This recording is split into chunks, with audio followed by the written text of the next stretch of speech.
মানুষ দোয়া করেছে, আশীর্বাদ করেছে, তাই জয়লাভ হয়েছে। এই মুর্শিদাবাদ জেলায় তৃণমূলের এত ভরাডুবি, সেই জায়গায় আমি তো ভিতরে ছিলাম, এবার তো বেরোলাম। কোথায় কি কার কোথায় হার কোথায় জিত আমি এখন পর্যন্ত জানি না।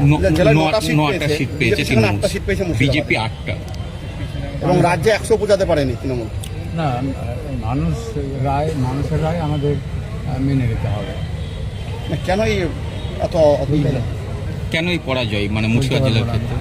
অপূর্ব সরকার সে নিজেও হেরে গেছে কান্দি কেন্দ্রে। আমি বলতে পারবো না তার কোথায় নিজের বোঝা নিজে আমি নিয়ে ঘুরছি, তাতেই আমি তো নিজে তো সারাদিন ওখানে আছে পেরেশানের মধ্যে রয়েছি। এখন বেরিয়েছে হঠাৎ প্রশ্ন, এই প্রশ্নের উত্তর আমি এখন দিতে পারবো না জানি। এত পরাজয়ের কারণ কি কিছু বুঝতে পারছেন? কি কারণের জন্য এত মানুষ মুখ ফিরিয়ে নিল?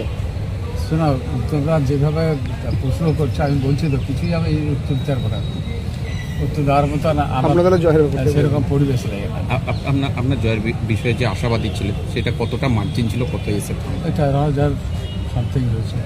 সেকেন্ডে আমজনতা সবসময় কন্টেস্ট আমজনতার সাথে